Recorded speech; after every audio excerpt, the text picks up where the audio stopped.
ये व्लॉग आज मैं अपनी सर्जरी के कितने दिन हो गए मेरी सर्जरी को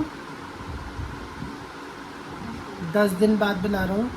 मेरा क्या हुआ था, मैं एक टीचर हूँ तो मैं चेकिंग करने के लिए जा रहा था बोर्ड की OSM वाली। वो तुम्हें पता ही है ना आजकल वो जो OSM चेकिंग होती है।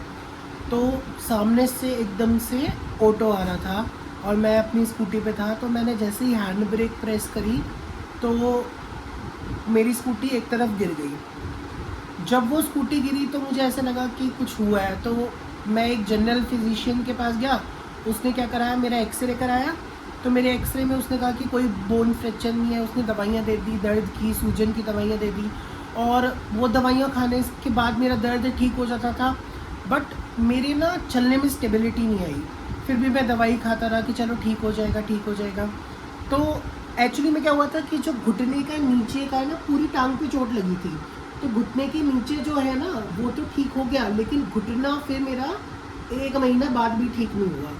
तो फिर मैं एक डॉक्टर के पास गया, ऑर्थोपेडिक डॉक्टर के पास। तो उसने बोला कि अगर 1 महीने बाद भी ठीक नहीं हो रहा तो तुम अपना MRI कराओ। तो मैंने अपना MRI कराया। तो मेरे MRI में ये आया, बहुत सारी चीज़ें आई थी। मैं आपको MRI दिखाता हूँ अपना। मेरे MRI में आया कि मेरा एक तो PCL और भी बहुत सारा मिनिकस और भी बहुत सारी चीज़ें, एक बोन भी पुल ऑफ हो गई थी। तो ये सब चीज़ें थी। तो उसने बोला कि इसके लिए आपको सर्जरी करानी पड़ेगी। तो मैंने फिर 2-3 डॉक्टर से और कंसल्ट करा कि क्या पता बिना सर्जरी के ठीक हो जाए, बट बिना सर्जरी के ये ठीक नहीं हो पाया। तो फिर मैंने एट लास्ट 14 जून को सर्जरी कराई। आज मेरी सर्जरी को करीबन करीबन 8 दिन हो चुके हैं। 8 दिन 8-9 दिन हो गए मेरी सर्जरी को। और उसके बाद अब मेरी जो पेन है वो तो नहीं है टांग में, लेकिन अभी क्या हो रहा है कि इचिंग और ये सारी प्रॉब्लम आ रही है। बट मैं देखता हूँ ना कि ये सब चीज़ें भी, बहुत सारे व्लॉग्स या बहुत सारी ऐसी चीज़ें जो इससे रिलेटेड है वो देखता हूँ, तो वो बोलते हैं बाद में प्रॉब्लम आती है, ये आती है, ये होती है। लेकिन मुझे लगता है कि अभी तक जितना चल रहा है कि उसने 5 दिन बाद मेरी ड्रेसिंग दोबारा करी थी, तो मेरे जो स्टिचेस थे वो सूख गए थे और बाकी सब कुछ भी ठीक था। उसने प्रेस करके देखा कि कोई पस वगैरह तो नहीं है, तो नहीं था। तो मैं पॉजिटिव हूँ। उसने जितनी मूवमेंट करने के लिए बोला हुआ है उतनी मूवमेंट है। प्रॉब्लम तो होती है कि आपको एक पैर पे चलना है। एक पैर पे कितना चल पाओगे? यहाँ से वहाँ चले जाओगे, उससे ज़्यादा कितना चलोगे? उससे ज़्यादा आप चल नहीं पाओगे। तो प्रॉब्लम तो होती है, लेकिन बात ये होती है कि फिर ठीक है, धीरे धीरे टाइम पास हो जाता है, क्या करें। तो मैंने ये सोचा कि मैं ब्लॉग इसलिए स्टार्ट करा इसका, अपनी जर्नी का, कि बहुत सारे लोग होते हैं जिनकी इसी तरह से जो बहुत कंफ्यूज हो जाते हैं बेचारे कि मुझे PCL या ACL कराना चाहिए या नहीं कराना चाहिए, क्या सर्जरी ज़रूरी है या नहीं है।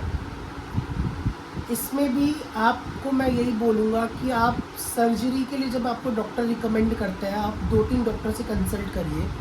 तो अगर वो आपको सर्जरी के लिए बोल रहा है कि सर्जरी करा लीजिए, तो आप सर्जरी करा लो। क्योंकि क्या होता है, फ़िलहाल तो आप चल लोगे, सब कुछ ठीक हो जाएगा, लेकिन फ्यूचर में आपको आर्थराइटिस और ये प्रॉब्लम ज़्यादा होगी। जैसे जो बहुत ही यंग बच्चे होते हैं, 16-17 साल, 18 साल का PCL ACL होता है, उनके लिए ईजी है। लेकिन जो यहाँ पर मेरे जितने लोग बैठे हुए हैं जो 35-36 ईयर्स के हैं, जिनको ये प्रॉब्लम आ रही है, तो मैं उनको भी बताना चाहता हूँ कि आपको अब मैं अपना धीरे धीरे ये लाइफ टू टाइम रोज़ दिखाऊंगा कि मैं कैसा फ़ील कर रहा हूँ, रोज़ मेरे को कैसा फ़ील हो रहा है, ताकि आप लोगों को भी ये पता चल सके कि कल को हमारे साथ तो कुछ ऐसा प्रॉब्लम नहीं आएगी। कहने का मतलब ये है कि आप लोग भी रोज़ देखो मेरे को कि कितना कितना मैं हील कर रहा हूँ, क्या कर रहा हूँ। उसके बाद धीरे धीरे हम आगे बढ़ेंगे, देखेंगे क्या होता है। एंड आई होप ये ठीक हो जाए। अभी तो ये देखो ब्रेसेस लगे हुए हैं। सर्जरी के बाद पेन जो हुआ था मेरे को 2-3 दिन, 3 दिन मैक्सिमम बहुत ज़्यादा हुआ था। पेन किलर मैंने 5-6 दिन खाई, उसके बाद अब मैं पेन किलर भी नहीं ले रहा, 2 दिन से तो बिल्कुल नहीं ले रहा, और दर्द भी नहीं है, स्टिचेस सूखे हुए हैं। बट इसमें ना प्रॉब्लम पता है क्या आती है, जब आपकी सर्जरी होती है ना, सर्जरी तो बहुत इजीली हो जाती है। ये डर, जिन लोगों को सर्जरी से डर लगता है ना कि भाई हमें सर्जरी करानी है, सर्जरी करनी है, मत डरो, सर्जरी ईजी है। लेकिन सर्जरी के बाद रिकवर करना के लिए आपको एक मेंटल स्टेबिलिटी की ज़रूरत होती है ना। कि सर्जरी हो गई, उसके बाद आपका एनेस्थीसिया धीरे धीरे जाएगा। एनेस्थीसिया स्पाइन वाला दिया था मेरे को एनेस्थीसिया, तो मैं कोई तकिया वगैरह भी 24 घंटे या कुछ ऐसा नहीं कर सकता था। तो उसके बाद धीरे धीरे आपका इस तरह से ये जाएगा। और दूसरी बात ये है कि पॉजिटिव रहना चाहिए। मैं कभी कभी नेगेटिव हो जाता हूँ, एंग्जाइटी आ जाती है मन में, इंसान हो के ऐसे लगता है कि पता नहीं क्या होगा क्या नहीं होगा। पर फिर अपने आप को पॉजिटिव करना भी हमारे खुद के हाथ में है कि अगर आपने सोच ही ली है कि ऐसा कुछ होना है, या आपकी सर्जरी भी है, कोई भी सर्जरी हो भाई, किसी की कुछ भी सर्जरी हो, लेकिन अगर आप पॉजिटिव हो ना, सबसे बड़ा इम्पैक्ट पड़ता है आपकी पॉजिटिविटी के ऊपर। अगर तुम पॉजिटिव हो ना तो सब ठीक होगा। If you are positive then all things will be right. लेकिन अगर आप ही मेंटल प्रेशर लोगे, आप मेंटल प्रेशर लोगे, उससे आपके घर वाले भी मेंटल प्रेशर लेंगे, तो वो आपके लिए प्रॉब्लम होगी। तो इसलिए कुछ भी हो आप लाइफ में पॉजिटिव रहा करो, और पॉजिटिव हो रहा ही रखा करो। बाकी लाइफ में सब कुछ चलता रहता है, ऊपर नीचे ये सब कुछ चलता रहता है। तो अब देखते हैं क्या होता है।